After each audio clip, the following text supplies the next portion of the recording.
Welcome to Arcane Origins, and today we're going to talk about a story called The Birth of Two Dynasties.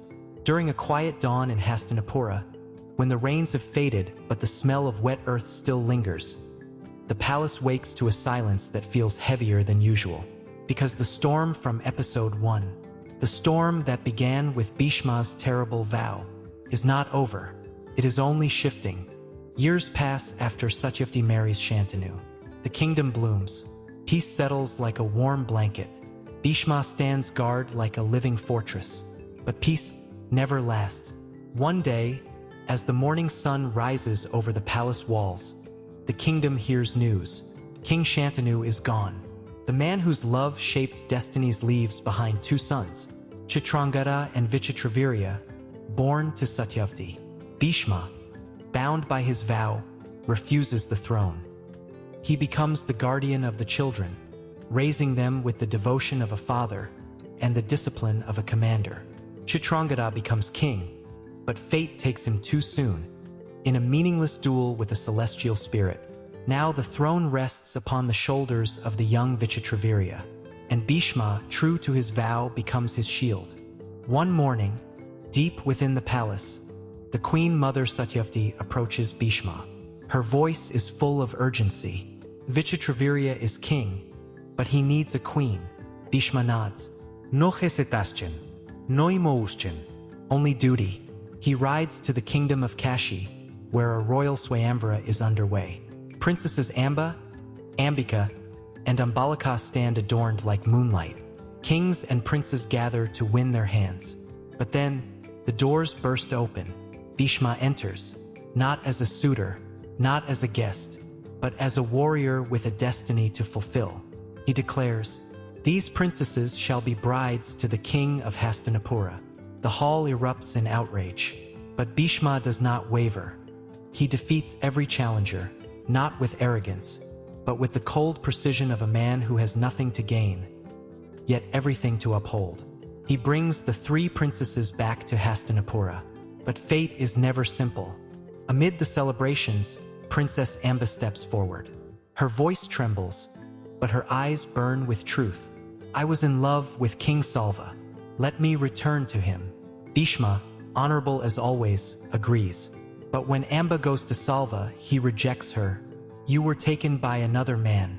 I cannot accept you." Amba returns broken, not by one man, but by the cruelty of custom. She turns to Bhishma. "You did this. You must marry me." Bhishma's reply is quiet, unshakable. "I cannot. My vow binds me."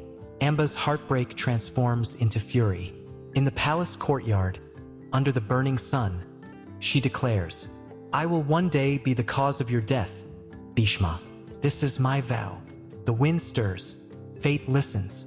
A new destiny is written. Amba leaves. The other two princesses, Ambika and Ambalika, marry Vichitravirya. But destiny strikes again. The young king, the last hope of the dynasty, falls ill. Terribly ill. Weeks pass. The palace doctors are helpless. One night, under lamps flickering like nervous hearts, Vichitravirya breathes his last.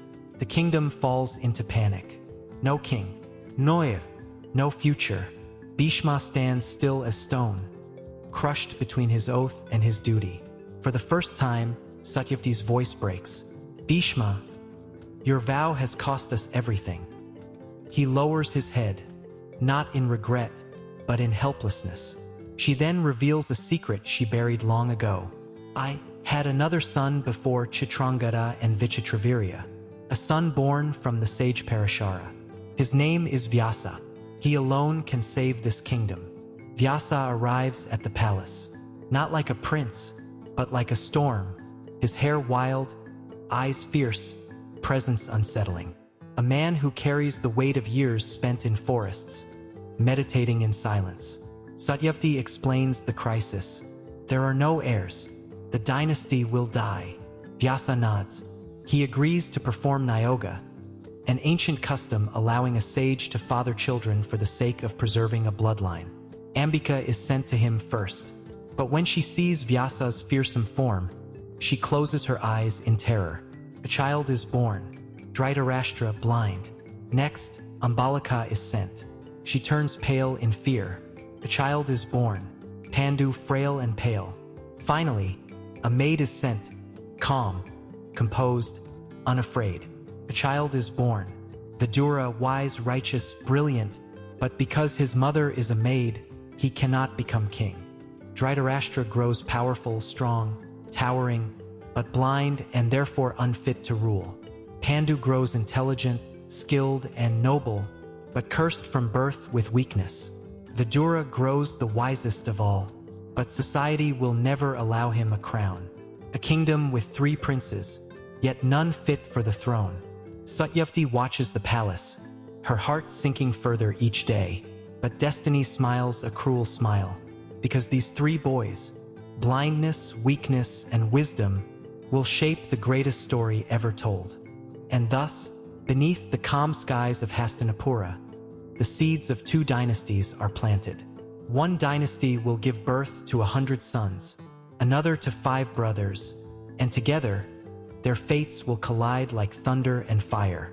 The oath of a warrior, the fear of 2 queens, the tears of a rejected princess, the appearance of a fierce sage, and the birth of 3 flawed princes.